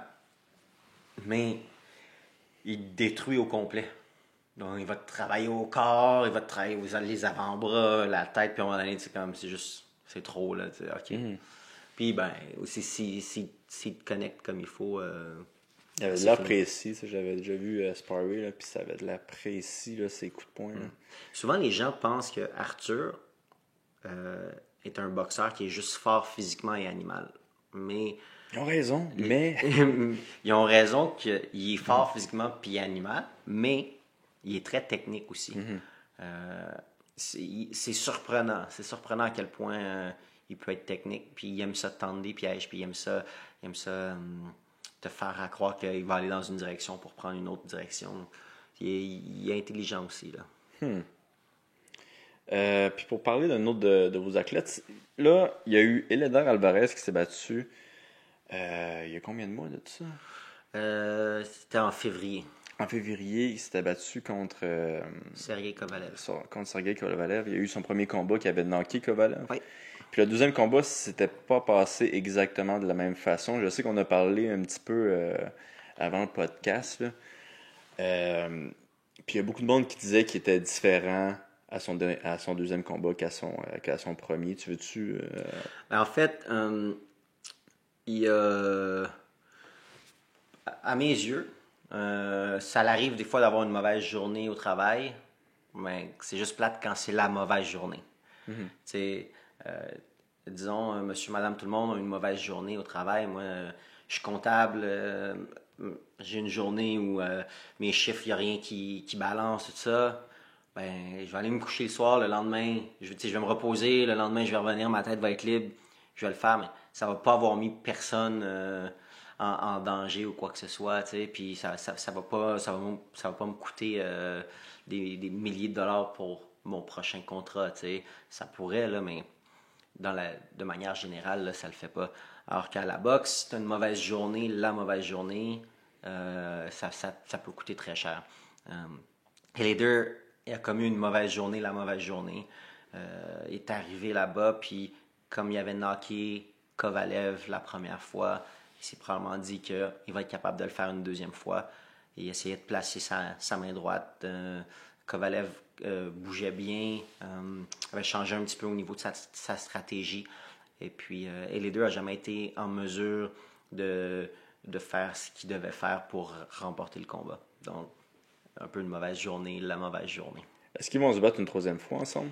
Pour l'instant, ça ne s'enligne pas pour ça. Ok. Le deuxième combat, c'était une clause de revanche dans le contrat qui avait été signé. Mais il n'y avait pas de clause de revanche pour un troisième combat si jamais Kovalev gagnait encore. Si jamais Kovalev gagnait. Donc, puis Kovalev, il veut unifier, selon ses dires. Ça serait contre qui, ça? Ça serait contre Arthur? Ben, en ce moment, il y a Arthur, il y a Bivol, puis il y a Gvozdyk. OK. Puis il y a Kovalev. Après son combat, Arthur il a invité Kovalev à danser. On va voir si Kovalev va accepter.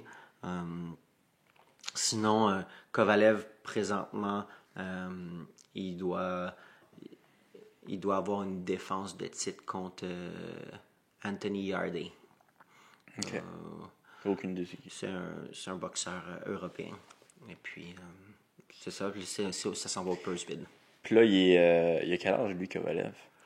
Je n'ai pas son âge exact, mais d'après moi, il doit être aux alentours de 35 ans.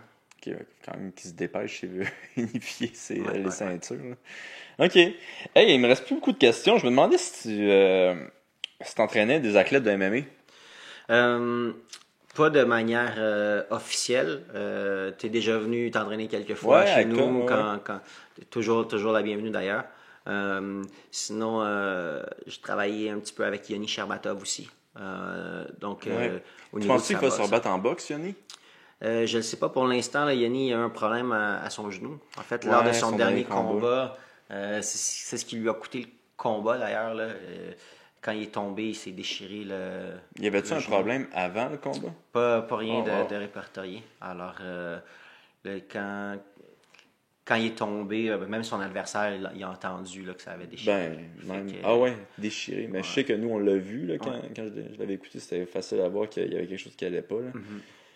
C'est pour ça qu'il s'est comme laissé prendre dans une mauvaise position. Puis après ça, il a tenté le tout pour le tout.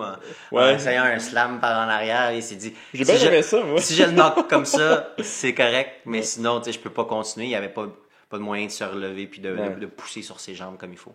Fait que ça a été un petit peu audacieux. Malheureusement, c'est un pari qui a perdu, mais...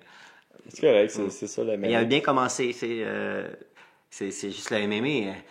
Le MMA, ça pardonne pas. Hein. Tu peux commencer, tu peux tout bien faire pendant disons, 2 rondes et quelques secondes, puis... un coup, ça va tout changer. Un coup, une prise, comme Yoni il gagnait ce combat-là. Là. Il a passé vraiment proche de le finir, même. Ouais, tu travailles-tu avec les Jourdains ou... Non, en fait, les Jourdains, j'ai tenu les pads un petit peu pour eux. J'ai travaillé un petit peu sur des déplacements un petit peu avec eux. Ils sont les bienvenus. Les Jourdains, c'est des bons kids. Je les aime beaucoup. Ils ont une équipe. Là. Ils travaillent beaucoup avec Yoni. Ils ont fait beaucoup de sparring avec Yoni. Et puis, comme ils viennent au même gym, au gym Sherbatov, j'ai travaillé un petit peu avec eux. Maintenant, Louis est rendu en boxe. Il s'entraîne avec Ouais, Howard, il Howard veut-tu Grant. vraiment switcher pour la boxe? Pour l'instant, ça semble être ça. Ah, wow, Ouais. ok. Ouais. Donc, là, C'est quoi, ça l'intéressait plus la lutte puis le sol? C'est plus le stand-up qui l'intéressait? Ouais, ben, en fait, j'ai pas la réponse exacte, mais je sais qu'il aimait beaucoup la boxe. C'est là qu'il avait le plus de plaisir, je pense. Ok. Et puis, ben, maintenant, il s'entraîne chez les frères Grant, et puis il aime ça. Il y a des combats de prévus. Il a déjà fait. Mais je pense qu'il avait vraiment bien paru à son premier combat pro. Ouais. Là. Ouais, il a bien paru. Il a arrêté son adversaire. Puis là, il y a un deuxième combat qui s'en vient. Si je me souviens bien, c'est le 25 mai. Ok. Là, c'est les dernières questions que j'ai. Là. Ton plus beau moment en tant que coach? Il y en a eu quand même pas mal. Je te dirais, le premier championnat mondial que Jean Pascal a remporté, c'est quelque chose de spécial parce que je le connaissais depuis que j'avais 14 ans. J'avais vu tous les efforts qu'il a mis puis comment il a travaillé fort et tout. Donc, quand il a battu Adrian Diaconou la première fois, ça a été un moment là, qui est très, très, très marquant pour moi. T'étais-tu dans son coin là, à ce moment-là? Non, j'étais pas dans son coin. J'étais sur le bord du ring, j'étais ringside, mais j'étais pas dans son coin. J'avais travaillé plus avec lui pour le deuxième combat contre Diaconou. Ok. C'est ça. Sinon, un des moments où j'ai été le plus content, je te dirais, c'est quand Eleider est devenu champion du monde. Parce que Eleider, son parcours a été tellement en montagne russe. Il est parti de Colombie, il s'est venu ici. Il habite dans un appartement très modique. Il travaille fort. Sa copine ne pouvait pas venir ici parce que c'est compliqué au niveau des visas colombiens. Là, et tout. es-tu arrivé au Non, Québec? Pas encore? non plus. Eleider n'est même pas, tu sais, en termes de citoyenneté canadienne, il n'est même pas encore citoyen canadien. C'est hyper long, hyper compliqué. Les avocats sont là-dedans pour essayer de faciliter le processus, mais c'est des trucs qui sont compliqués.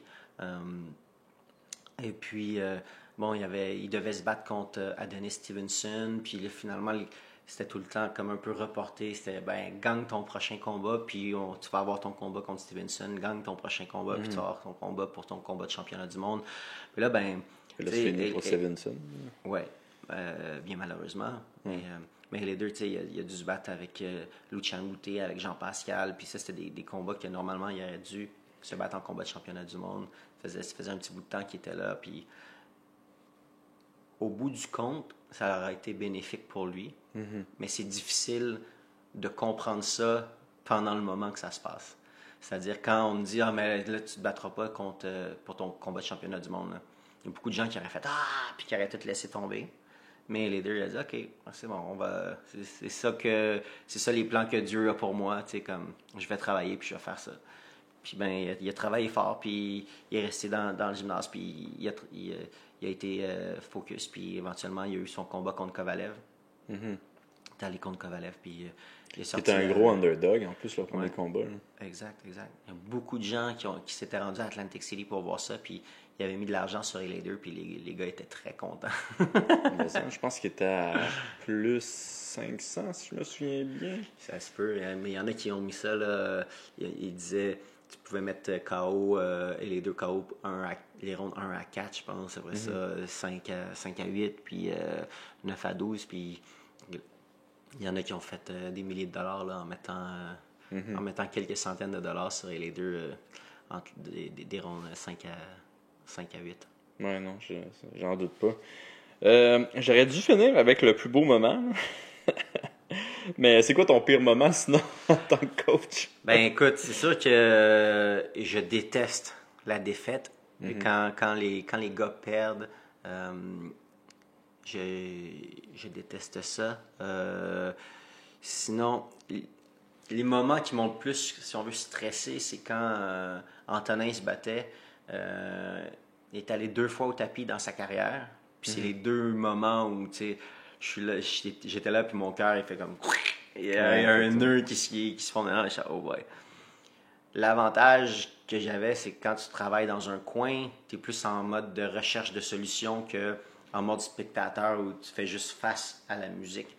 Donc, ça passait un petit peu mieux. Mais ça, c'est un moment qui était pas évident. Puis sinon, ben, c'est sûr que toutes les mauvaises nouvelles qu'on a eues au cours des dernières années, là, que ce soit Stevenson, que ce soit David Whittam. T'étais-tu là, toi, quand Stevenson s'est arrivé? Non, j'étais en France pour un combat de Christian Mbili. Okay. Mais je le regardais live. Je regardais le combat parce que Marie-Ève boxait tout de suite après. Puis je voulais absolument voir le combat de Marie-Ève. Donc j'avais regardé le show. Et puis ça, c'est quand même assez aberrant quand tu vois après le combat, ça l'annonçait, disons, sur Twitter ou sur les réseaux sociaux, Adonis s'en va à l'hôpital, puis le monde, les commentaires qui répondaient, tu sais. Ouais, mais ça, en même temps, tu sais, c'est... Pour moi, c'est un sport, tu as le droit de ne pas aimer l'athlète, tu as le droit de ne pas aimer comment il se comporte, mais à partir du moment où tu sais que quelqu'un s'en va à l'hôpital après un combat... Ouais. Moi, je n'étais pas étonné, là, je vais t'avouer. C'est là qu'il devrait y avoir une certaine limite, puis dire, OK, ben, c'est quand même un être humain, il y a une famille, sa femme était là, il y avait sa mère qui était là, tu sais, comme, tu souhaites pas de mal à personne, puis toi, tu le sais aussi, tu le vis, là, tu sais, moi, j'ai une théorie. Moi, je pense que ce monde-là qui font ce genre de commentaires-là, c'est du monde triste. Genre, du monde qui sont pas heureux dans la vie, puis que le seul moyen la seule chose qui vont leur donner un petit moment de répit, c'est de rabaisser le monde qui ont des malheurs, tu sais. Ouais. Ça, moi, c'est ma théorie, puis c'est pour ça que j'ai l'impression que quand le monde, disons que je prends un combat qui me disent « tu devrais tout abandonner », je suis comme « ah, mais toi, t'es triste. » Toi, t'es pas un homme heureux, tu sais. En tout cas, ça, c'est ma théorie. En tout cas, toujours est-il que moi, à certains moments, là, j'étais fâché contre Adonis parce qu'il voulait pas se battre avec Ellider, tu sais. Ouais. Mais ça fait partie du sport, ça fait partie de la réglementation, comme jouer un peu avec les... Mais à partir du moment où il est dans le ring, tu lui souhaites pas de malheur en tant que... Ouais. Ça, c'est pour moi, c'est ma personnalité, mon point de vue. Je pense que tout le monde devrait être comme ça aussi, là, tu sais. Je pense qu'on peut tout avoir une façon de penser. Ceci étant dit, tu sais, tu peux pas être en colère ou vouloir du mal, tu sais. Tu peux pas vouloir du mal à quelqu'un, même si qu'est-ce qu'il fait, c'est contre tes valeurs, tu sais. Ouais. Mais bref, pour l'instant, là, il semble s'en remettre. Ouais, t'as-tu eu des nouvelles, toi? On va lui souhaiter le mieux. Je sais que j'avais entendu parler qu'il commençait tranquillement à parler. Ouais, en fait, au niveau de la parole, là, il semble que ça soit quand même bien revenu. Je pense que c'est... après ça, c'est plus au niveau... même au niveau moteur, là, ça s'en vient bien aussi. Okay.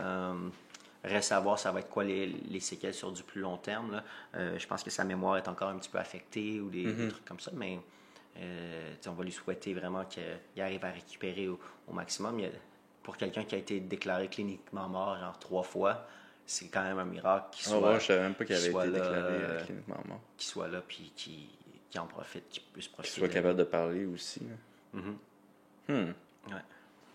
Ouais, on va espérer le mieux pour lui. Ouais. On va pas finir ça là-dessus. Ben non. C'est trop triste. C'est quoi l'histoire la plus bizarre qui s'est passée? Soit dans un événement ou, je sais pas, pendant que tu coachais un camp d'entraînement ou n'importe quoi. Il y en a quand même beaucoup de choses bizarres là, qui peuvent se passer. À la base, là, c'est la boxe, puis il y a beaucoup de choses bizarres qui se passent à la boxe. J'ai déjà vu un gant brisé en plein combat. un gant déchiré là, en plein combat. Ça, Genre carrément... explosé. Ouais, quasiment. Là. Et le gars, il a frappé, puis le gant, il s'est tout ouvert. Puis là, faut qu'il arrête en plein milieu, puis il faut que... Hey, c'est quoi qu'ils ont fait? Ben, ils ont dû changer le gant.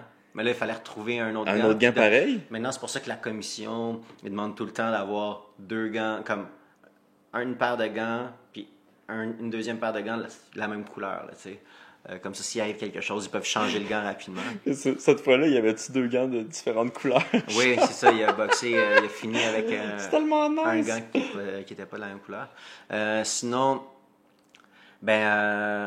juste dans le combat de Arthur Beterbiev, le dernier qui a fait, disons, je pense que c'est au 3e round, son adversaire, là, il est ébranlé. En fait, au 2e round, il est ébranlé. Puis là, le 3e round arrive pour commencer. Et puis, l'arbitre arrête le combat, puis envoie voir le boxeur. Il l'envoie au médecin. Mais là, ça lui donne du temps pour récupérer et tout. Donc là, on est un petit peu... en tant que les hommes de coin, on dit « Hey, c'est pas supposé de faire ça. S'il y a quelque chose, le médecin est supposé d'aller pendant la minute de pause pour s'assurer que tout est correct. » Bref, ils repartent l'action. Là, ça brasse encore. Il s'en va, la cloche sonne. Les deux s'en vont dans leur coin. Quand le combat est pour repartir, l'arbitre arrête encore, renvoie le gars voir le médecin. Mais là, ça fait 2 fois. Là, puis ça fait en sorte que le gars, il y a toujours plus de temps. Il y a tout le temps plus de temps pour récupérer. Donc ça, c'était quelque chose qui était quand même hors norme. Là. On voit pas ça souvent. Puis ça, tu penses-tu que ça arrive souvent que, disons, un combattant, on va dire, un combattant d'Angleterre va avoir un avantage de se battre en Angleterre, que les arbitres vont vouloir le voir se gagner? Parce que moi, j'avais l'impression que, ben là, j'ai Canelo en tête, là, mais Canelo... Je pense pas qu'il peut perdre une décision, ce cas-là. Mais je te dirais, au Québec, on est probablement la seule place où, si c'est un combat serré, ça se peut vraiment que ça aille de l'autre côté. OK. Mais dans la plupart des autres pays, c'est un avantage d'être le boxeur local. Ils vont pas vouloir faire perdre le boxeur local parce que c'est des retombées économiques et tout. Donc, puis, toi, Triple G contre Canelo, c'est... Ben écoute, moi, le premier combat, j'avais Triple G qui était gagnant, mais j'avais misé sur la nulle majoritaire. Chose qui est quand même assez impressionnante. T'as misé sur la nulle? Majoritaire, ouais. Oh my God. Moi, le monde qui font des bêtes de même, là. Parce que ce que je me disais... J'avoue que c'est comme je me disais que Golovkin allait gagner la plupart des rounds, mais qu'on était à Las Vegas. C'est Canelo qui faisait le show. Les chances qu'il donne à Golovkin étaient très minces. Alors, ça allait être... Pour sauver la face, il allait mettre ça une nulle. Puis, le deuxième combat, je l'ai pas... Tu l'as eu à combien? Tu t'en souviens-tu? Non, je m'en souviens pas. Mais, Man, ça devait être à plus 3000, mais ça j'avais plus 2000. Mais aussi, j'étais avec des amis à un souper, puis on avait tout écrit nos prédictions, puis j'avais mis une nulle majoritaire encore. Là, tout le monde mettait là, voyons. Finalement, c'est ça. Je l'ai eu. Puis sinon, pour le deuxième combat, je l'ai pas vu au complet, mais de ce que je voyais, les séquences que je voyais, parce que moi, j'étais entre on avait David Lemieux qui s'était battu juste avant. Donc, entre le vestiaire et le ring, quand je regardais, Canelo avait l'air d'avoir l'avantage. Donc, pour moi, c'était pas vraiment une surprise qu'il gagne le deuxième combat. Puis, tu penses qu'un jour, Lemieux va se battre contre Canelo? Je le souhaite. Ça serait vraiment le fun. Ça serait le fun pour David. Ça serait le fun pour le Québec en entier, là, qu'on ait un combat de cette envergure-là. Le dernier gros combat qu'on a eu comme ça, justement, là, à l'extérieur, c'était David Lemieux contre Golovkin. C'était au Madison Square Garden. Ça avait été sold out très rapidement. Donc, tu sais, ça, c'était... Est-ce qu'il est très connu, David, à l'extérieur du pays? Il est plus connu à l'extérieur qu'au Québec. Au Québec, il peut se promener... il se promène, le monde, ils le reconnaissent un petit peu, mais... Peut-être qu'il reste tranquille. T'sais, ils vont pas nécessairement le voir tout le temps. Mais quand on était à Las Vegas ou à New York, là, c'était pas possible vraiment de se promener. Là. On met avant ces combats? Luc Vincent devant, puis on dit OK, fais un chemin. Fait que, mais oui, avant ou après ces combats-là, les gens ils le trouvent excitant parce que David, c'est une question d'un coup de poing. Là. Ouais. Il peut éteindre les lumières à n'importe qui en un coup de poing. L'an passé, contre Spike O'Sullivan, c'était comme le KO de l'année. À l'année d'avant, contre Curtis Stevens, c'était encore un KO de l'année. David, là, il y a quelques knockouts assez spectaculaires à sa fiche. Ce qui fait en sorte que peu importe où on va être, les gens vont vouloir aller le voir. Et puis, c'est ça, David aussi, c'est un boxeur qui a des défaites. Donc, les gens, ils disent tout le temps, ça peut aller d'un bord comme de l'autre. C'est un espèce, un peu comme un Arturo Gatti. David, c'est un vrai guerrier. Il va aller à la guerre, puis il va jamais vouloir arrêter parce que lui, il a mal ou il y a quelque chose. Ouais. Il va aller jusqu'au bout. Puis ça sera... Les excuses vont pas être acceptées là, de son côté. Là, il faut qu'il se rende jusqu'au bout et qu'il donne le meilleur de lui-même. OK. Hey, je pense qu'on va finir là-dessus. On a fait 1h30 quand même. Un petit moment. T'as-tu quelque chose à plugger, toi?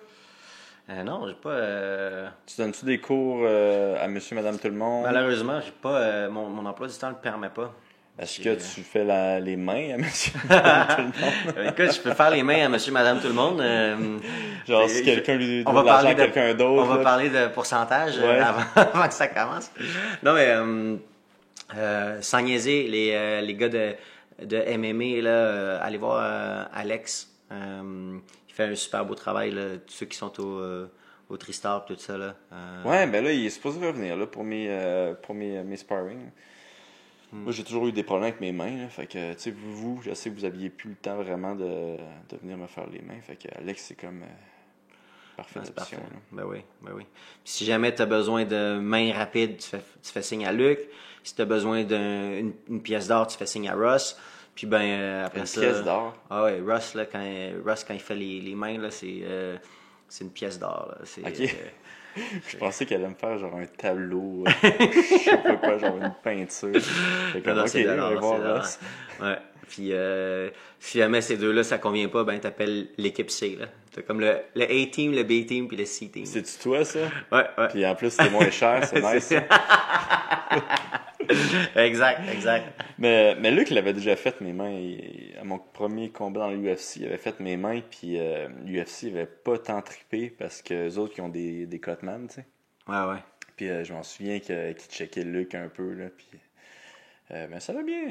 J'avais eu mal aux mains quand même. Ouais, j'avais eu quand même mal. Mais j'ai toujours eu des problèmes de mains, fait que... C'est là, ça doit faire 1 an que j'en ai pas, puis c'est comme un miracle de Jésus, là. Fait que... Tu bois beaucoup de lait. Ouais, non, j'en bois plus. Peut-être ça aussi le problème. Ça, voilà. Hey, c'est ça, merci. Puis dans 2 semaines, tout le monde, là, c'est ça? Merci, Olivier. Ouais, ok. Bye tout le monde. Bye.